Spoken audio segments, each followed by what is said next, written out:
নমস্কার বন্ধুরা, আজকে আমি বানাবো রাজস্থানি আলুর দম।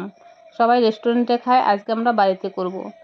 তো সেই জন্য নিয়েছি আলুটা সেদ্ধ করে 80% মতো সেদ্ধ করেছি, 100% করিনি। আর মশলা এই মশলা নিয়েছি, এই মশলাটা নিয়েছি।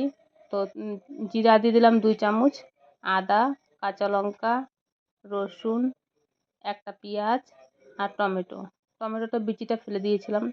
আর মশলাটা পেস্ট করে নিচ্ছি। তো ওদিকে আমি কড়াইটা বসিয়ে দিয়েছি গ্যাসের মধ্যে। মশলাও বাটা হয়ে গেছে আমার, হয়ে গেছে মশলা রেডি। তো কড়াইতে আমি তেল দিয়ে দিয়েছি। এখন আলুর মধ্যে অল্প লবণ আর অল্প হলুদ মেখে নিচ্ছি। মেখে এবার আমি তেলের মধ্যে একটু ভেজে নিব আলুটা। কম সেদ্ধ করেছিলাম, বলেছিলাম কম সেদ্ধ করেছিলাম। তো আলুটাকে ভালো করে ভেজে নিচ্ছি। আমি যেটা রেস্টুরেন্টে খেয়ে আসি সেটা আমি বাড়িতে করেও খাই, খুব ভালো লাগে করে খেতে। তো টেস্টিও অনেক বেশি হয় সেটা। রেস্টুরেন্টে তো মানে বাসি টাসিও থাকে, বাড়িতে একদম ফ্রেশ খাওয়া হয়। তো হয়ে গেছে আলু ভাজা, পরেরটাও আমি দিয়ে দিচ্ছি। পরেরটাও ভেজে নিব। আর এখানে কসুরি মেথিটা আমি ভিজিয়ে রেখেছি। তো কড়ার মধ্যে যে এলাচ দিয়ে দিলাম, দারচিনি, তেজপাতা আর 2-3টা লং। মশলাটা ঢেলে দিলাম। মশলাটা এখন ভালো করে আমি ভেজে নিব।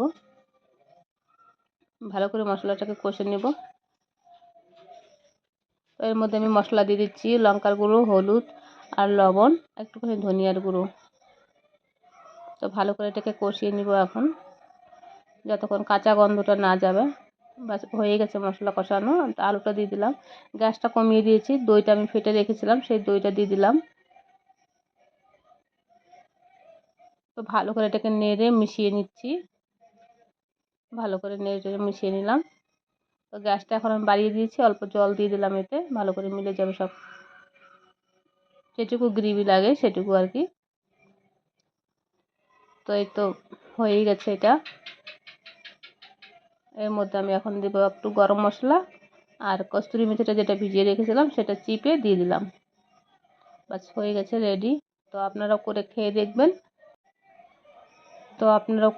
দেখবেন। খুব টেস্টি হয়। আর এটা ডালের সঙ্গে, ভাতের সঙ্গে খেলেও ভালো লাগে, আর রুটির সঙ্গে খেলেও ভালো লাগে।